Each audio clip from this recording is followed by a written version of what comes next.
Assalamualaikum warahmatullahi wabarakatuh.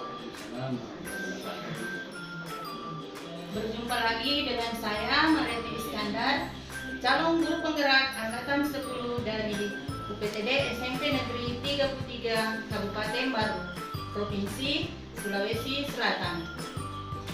Kali ini saya tidak sendiri, saya ditemani oleh rekan sejawat saya, Ibu Hanalia SPD, sebagai guru yang diobservasi, dan pengajar praktik Bapak Rasetan SPD MPD.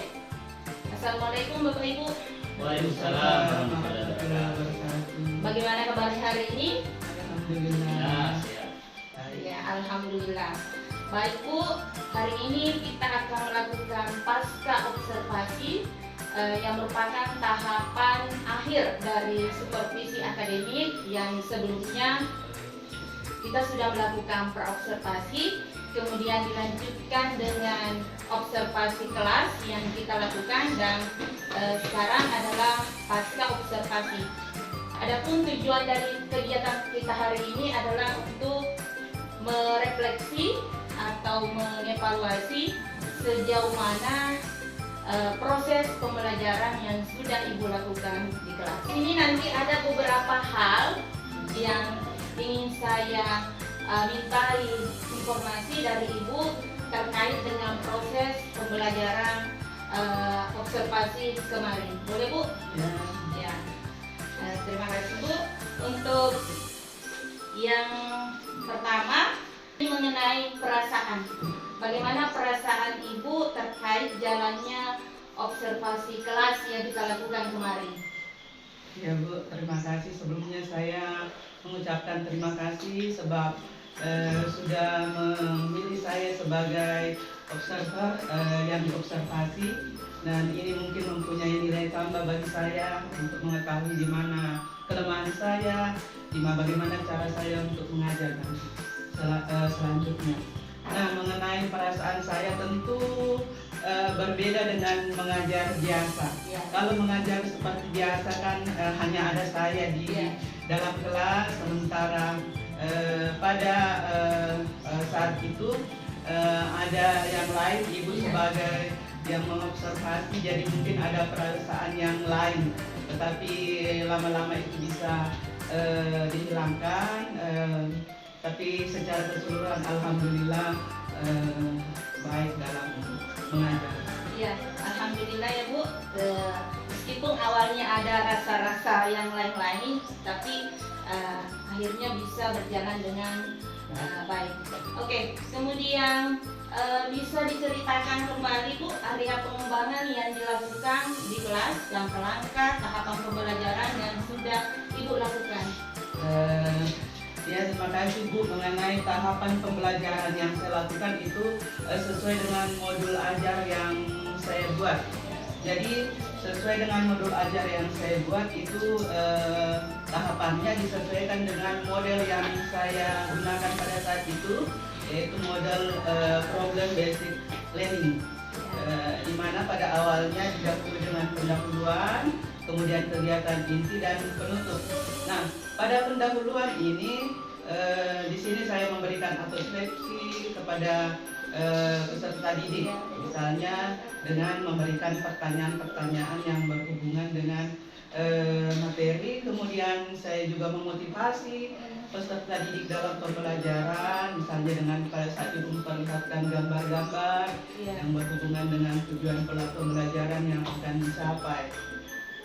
Setelah itu mungkin saya juga pada waktu itu memberikan pertanyaan pemantik untuk memasuki materi. Nah, pada tahap selanjutnya itu kegiatan inti. Di sini saya menggunakan model PBL tadi, problem basic learning, di mana tahapannya yaitu awalnya saya memberikan video untuk mencari masalah pada video tersebut. Anak-anak menganalisis masalah apa yang muncul, kemudian mencari apa data-data yang terkait dengan masalah yang muncul. Kemudian saya memberikan untuk menyelesaikan masalah tersebut, saya memberikan LKPD untuk dikerjakan. Nah, kemudian nanti mempresentasikan hasil dari dan pada tahap penutup itu saya berikan asesmen berupa pertanyaan-pertanyaan, juga ada kuis pada waktu itu. Ya. Dan pengembangannya Bu, saya pada waktu itu yang saya ambil yaitu pada ranah pengetahuan dan keterampilan. Ya. Nah, itu jadi di sini tadi Ibu mengatakan bahwa area pengembangan itu pengetahuan dan keterampilan, kemudian menggunakan model pembelajaran PBL, problem based learning, kemudian tahapannya tadi Bu ada pendahuluan, kemudian inti dan penutup. Baik Bu, menurut Ibu sejauh mana area pengembangan, apakah sudah berhasil Ibu lakukan atau masih ada yang kurang optimal? Ya, terima kasih. Walaupun menurut saya sudah semaksimal mungkin saya memberikan pelajaran, memberikan kegiatan pembelajaran kepada peserta didik, tetapi ada saja yang dalam pelaksanaannya ada saja yang terjadi. Misalnya ada yang anak-anak siswa yang tidak fokus, ada yang bermain. Ya, ini yang menjadi kendala dan bagaimana saya menghadapi siswa tersebut. Jadi ada peserta didik yang bermain-main, tidak fokus pada kelompoknya, ada mengganggu, jadi ya untuk yang sehat. Iya, itu tadi Bu, jadi ada meskipun kita sudah melakukan, tapi ada saja kekurangan dan kendalanya. Contohnya tadi misalnya ada anak yang tidak fokus, ada yang main-main. Mengapa hal tersebut bisa terjadi? Ada yang tidak fokus, ada yang main-main. Iya Bu, mungkin